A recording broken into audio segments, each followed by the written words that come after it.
지금 보시는 지도는 2차 세계대전이 종료된 지 1년이 지난 1946년 영국의 식민지 현황인데요. 해가 지지 않았던 대영제국의 꿈을 여전히 포기하지 않고 있었죠. 그런데 주권을 회복하기 위한 식민국가들의 독립운동이 다발적으로 발생하면서 곤란한 상황에 처하게 되는데요. 이집트를 중심으로 6개국이 연합한 아랍연맹에 팔레스타인이 포위되자 버틸 수가 없게 됩니다. 그러자 영국은 말썽만 피우고 별 도움이 안 되는 팔레스타인을 포기하기로 결정하는데요. 아랍인과 유대인 사이에 갈등을 유발시킨 당사자가 나몰라라하고 빠져나가 버립니다. 그렇다면 영국은 유대인에게 팔레스타인을 떼어주기로 한 약속을 끝까지 지켰을까요? 아랍연맹은 왜 팔레스타인 분쟁에 끼어들어 중동 전쟁을 일으켰을까요? 팔레스타인은 유대인과 아랍인이 공존할 수 있었던 기회를 왜 살리지 못했을까요? 오늘은 팔레스타인 분쟁이 중동 전쟁으로 판이 커진 이유와 함께 난민 문제가 언제부터 발생했는지에 대해 살펴보고자 합니다. 재밌게 보시고 내용이 괜찮으면 좋아요, 구독 부탁드립니다. 1947년 영국은 팔레스타인에 대한 위임 통치를 종료하고 문제 해결에 대한 책임을 유엔에 떠넘기는 절묘한 묘수를 부립니다. 유대인 국가 설립을 약속한 벨푸어 선언을 지키기 위해 꼼수를 부린 것이죠. 1937년 왕립조사위원회가 작성한 비밀문서에 따르면 팔레스타인 분할 계획을 이미 세웠다는 사실이 밝혀집니다. 처음부터 유대인에게 팔레스타인을 떼어주려고 했으나 2차 세계대전이 터지면서 계획이 꼬인 것이죠. 영국은 아랍 세계가 주축국에 합류하는 것을 차단하기 위해 아랍연맹 설립을 측면 지원하였으며 알렉산드리아 의정서가 발효됩니다. 공식적으로 아랍연맹이 창설된 것이죠. 그러나 아랍연맹은 전후 아랍 세계를 재편하려는 영국의 발목을 잡게 되는데요.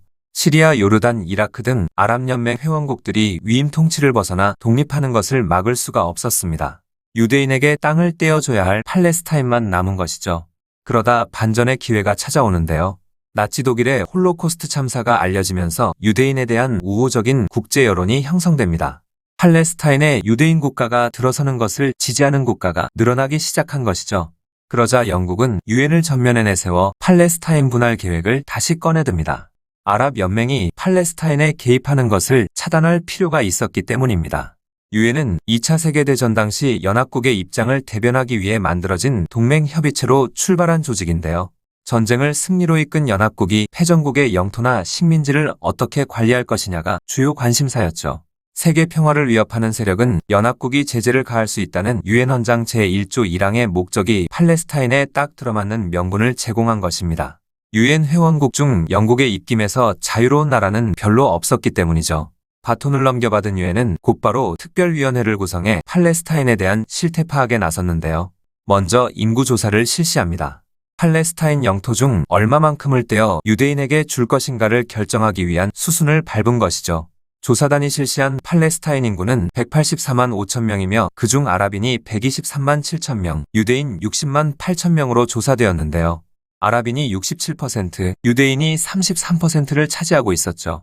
특별위원회는 에레츠 이스라엘과 아랍고등위원회 의견을 취합해 영토 분할안을 도출한 다음 유엔에 보고합니다.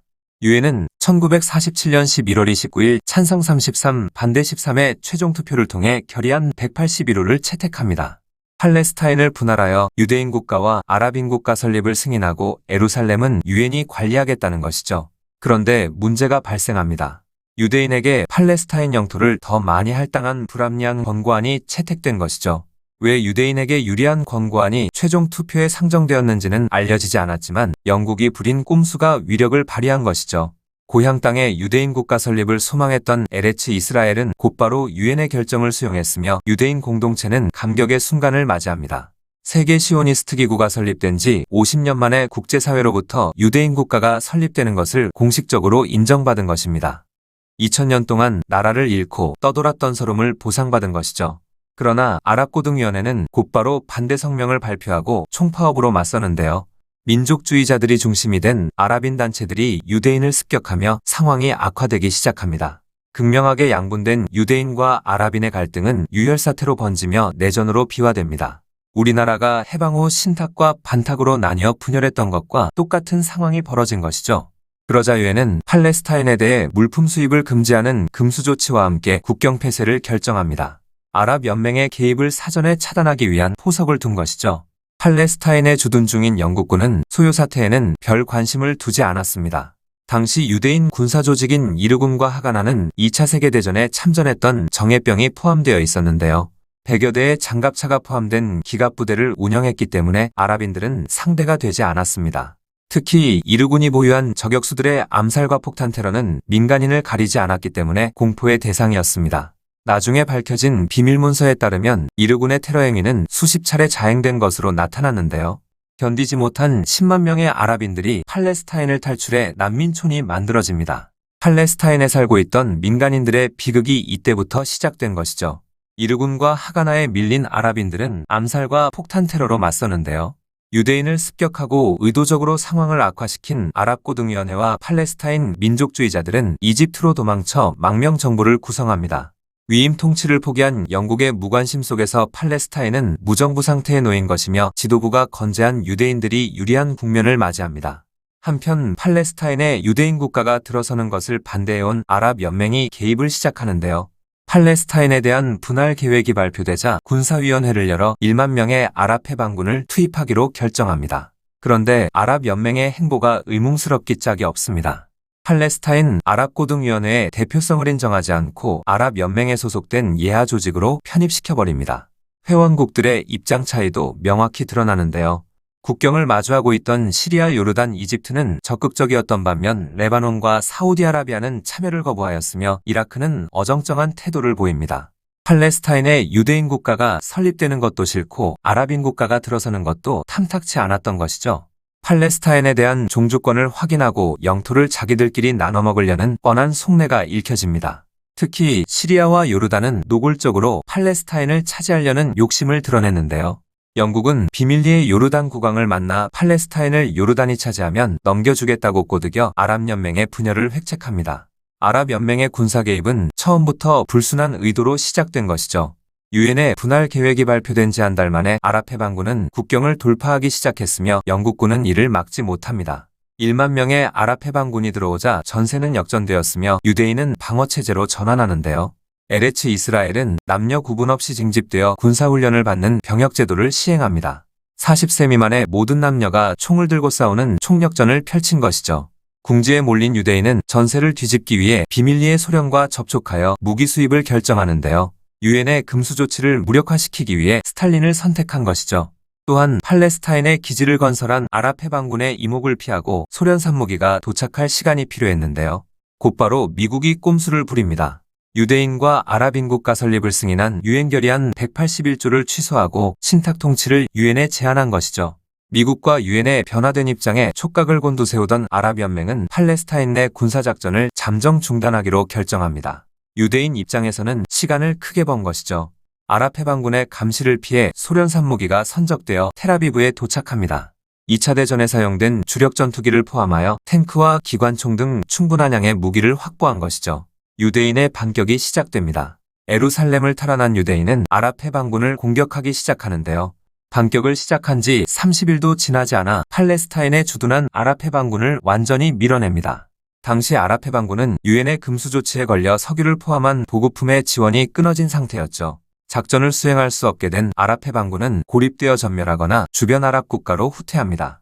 팔레스타인에 살고 있던 아랍인들은 완전히 무방비 상태에 노출된 것이죠. 이르군은 팔레스타인을 순회하듯 아랍인을 학살하기 시작합니다.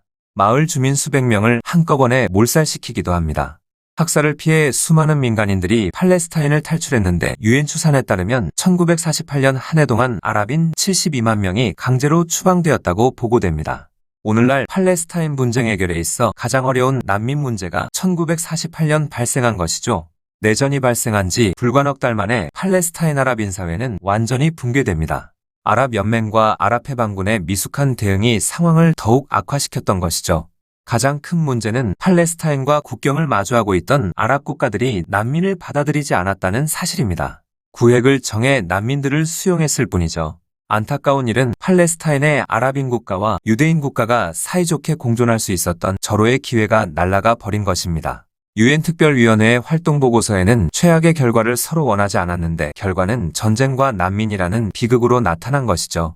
교활한 영국의 술수와 여기에 노란한 유엔의 편파적인 영토 분할 계획으로 시작된 내전이 첫 번째 이유라면 아랍연맹의 의문스러운 개입이 팔레스타인을 더 깊은 수렁 속으로 빠뜨립니다. 특히 아랍연맹은 자신들의 욕심 때문에 민간인이 난민으로 몰려 고통받게 되었다는 사실을 외면하고 팔레스타인 국경에 대규모 병력을 배치해 대대적인 반격을 준비하는데요. 이때 유대인에게 기쁜 소식이 들려옵니다. 미국이 유엔의 금수 조치를 무시하고 유대인에게 공급할 무기를 선적한 배가 텔아비브에 도착한 것이죠. 아랍연맹과의 전쟁에 자신감을 얻은 에레츠 이스라엘 지도부는 1948년 5월 14일 공식적으로 이스라엘이 건국되었음을 선포합니다.